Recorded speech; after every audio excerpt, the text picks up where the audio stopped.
Hello everyone, let us continue with the previous video, Reproduction in Organisms Part 3. Events in sexual reproduction.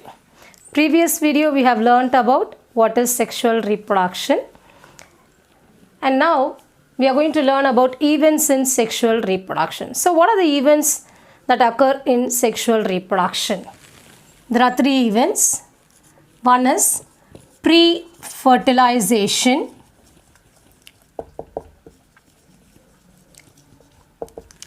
next one is fertilization,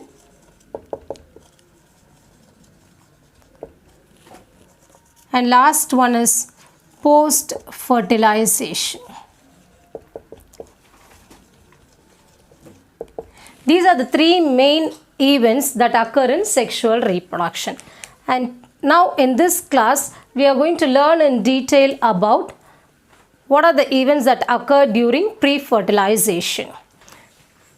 So during pre-fertilization, the events that occur in sexual reproduction prior to fusion of gametes. So what is fusion of gametes? Fertilization. So prior to fusion of gametes, so the events that occur, you call that to be pre-fertilization.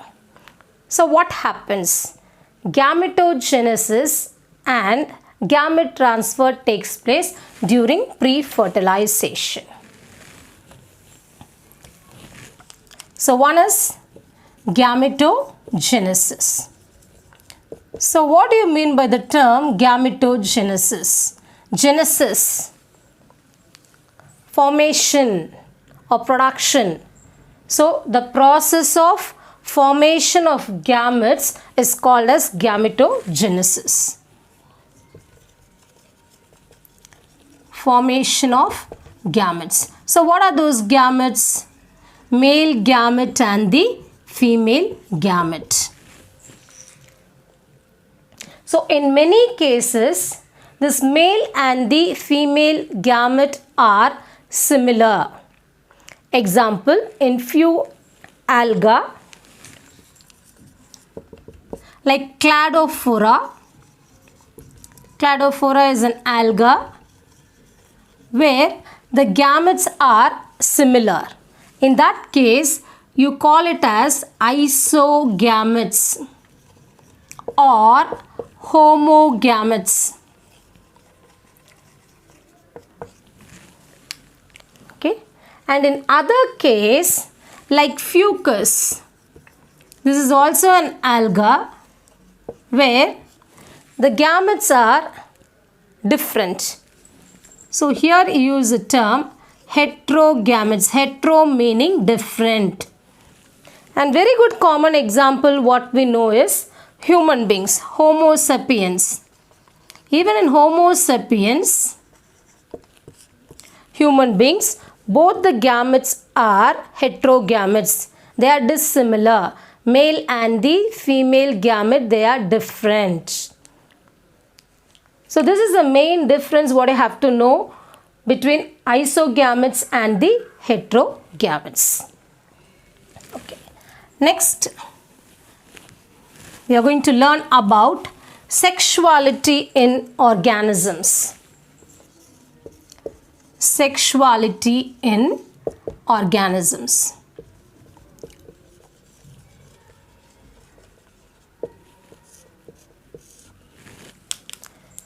Here you are going to learn about two different terms, homothallic and heterothallic. Homothallic and monoecious. So these terms, they denote bisexual condition.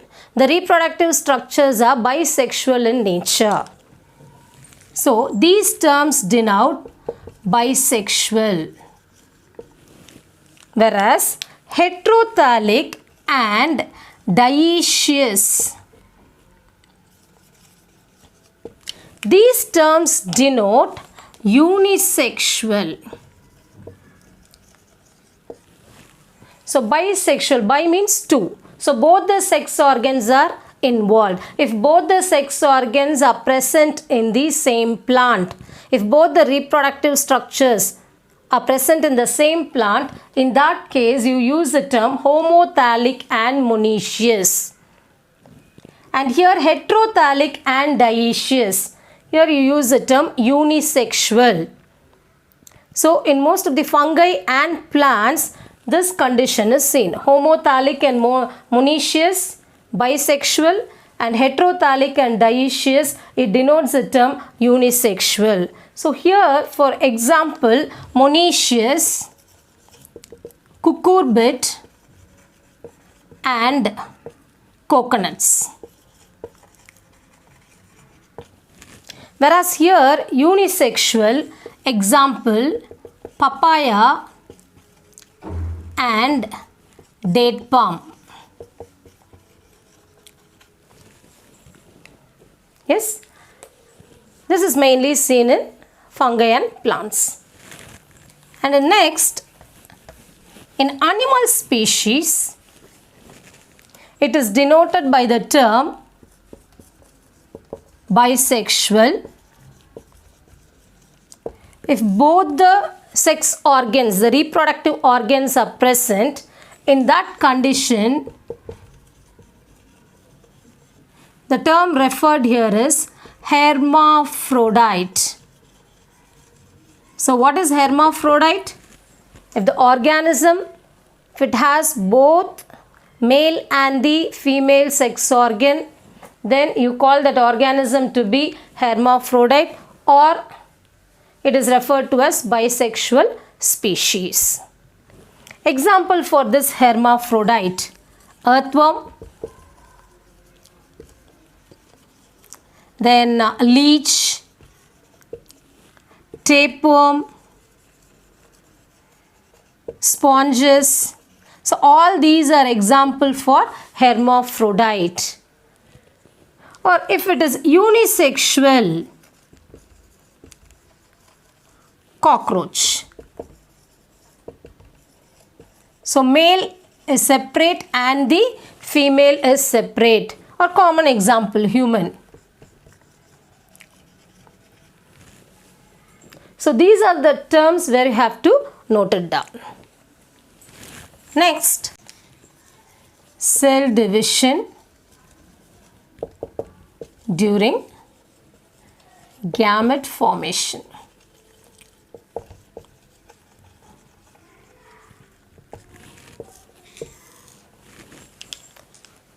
Normally, in some organisms, the parent will be haploid. Parent will be haploid. Then haploid is referred to as N. Here, mitosis division take place. So what will happen to the gamete? The chromosomal number present in the gamete also will be haploid. So what is this mitosis? What is mitosis? It is equational division. So when the division occurs here, the chromosomal number remains the same. The parent also has haploid number of chromosome, whereas the gamete also has haploid number of chromosome. Right? The next one, if it is diploid, if the parent is diploid, what is diploid? 2n number of chromosomes. So here meiosis take place. So when meiosis take place, what will happen? Here they will have n number of chromosomes. Gametes will have n number of chromosomes, but here it is diploid. Here again it will be haploid. So what is meiosis? Meiosis is reduction division. So what happens during reduction division? The chromosomal number gets reduced to haploid. So diploid number gets reduced to haploid. Okay. So here mainly this type of division, mitosis division, takes place in like organisms like Monera, then fungi, then alga, then bryophytes. So all these are examples where the plant body, the parent will be haploid, they undergo mitotic division, and then the gamete is also haploid. Whereas here in this case where meiotic division take place, for this example, pteridophytes, gymnosperms and angiosperms. So these are the examples where meiotic division take place. So if the plant body is diploid, then it has to undergo meiotic division to produce the haploid gametes. In diploid organisms, the gamete mother cells are referred to as meiocytes. In diploid organisms,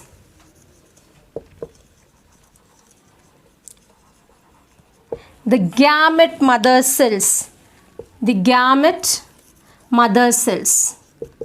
So what are these gamete mother cells called as? Meiocytes. So what is the number, chromosomal number here? Again it is diploid. So again, when it undergoes meiotic division, it produces haploid number of gametes. So here the gametes are haploid. Right? Example, very good example. Human. So what is the chromosomal number for Homo sapiens? It is 46. So when it undergoes meiotic division, the gamete number becomes 23. Housefly, 12. The gamete number will be 6. Or example, Drosophila, the chromosomal number is 8 and the gamete number will be 4. So these are the examples. So gamete mother cells are referred to as meiocytes.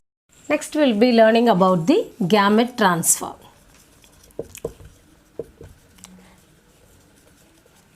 So after the formation of gametes, the male and the female gametes must be physically brought together to facilitate fusion, that is fertilization. So in majority of organisms, what happens is the male gamete is motile. In most of the organisms, male gamete is motile, whereas female gamete is non-motile or it is said to be stationary. So this is seen in majority of organisms. But there are some exceptions. So what are those exceptions? Example, few fungi and alga, both the gametes are motile. Both male and female gametes are motile. And in some examples, like simple plants like algae, bryophytes and pteridophytes, water acts as a medium. Example like algae, bryophytes and pteridophytes, water acts as a medium.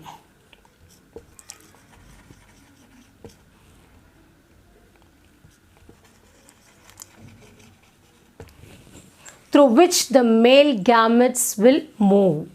So this is very special. So examples like algae, bryophytes and pteridophytes, water act as a medium through which the male gametes will move. And mostly the large number of male gametes will reach the female gametes. But however, when it failed to reach the female gametes, to compensate the loss of male gametes, several thousands of male gametes are formed when it is compared to the number of female gametes. So this is the main thing what you have to remember. You have to note down the point. Several thousands of male gametes are formed when it is compared to the female gamete. Right? And then the next example in seed plants. In seed plants, pollen grain act as a carrier. So pollination occurs. So how does pollination occurs? What is pollination? The transfer of male gamete. How it is transferred? It is transferred from the anther to the stigma. So transfer of pollen grain from the anther to the stigma is called as pollination. So the pollen grain act as a carrier. So what happens? Example, bisexual plants like peas, in self-fertilizing plants. So it is very easy method of transfer of pollen grains. But in dioecious plants, what happens? Cross-pollination take place. So there are some agents involved for cross-pollination process. So to transfer pollen grain from the anther to the stigma. And here one more thing, in dioecious animals, what happens? As the gametes are formed in two different individuals, the organism must involve a special mechanism for gamete transfer. This is seen in case of dioecious animals.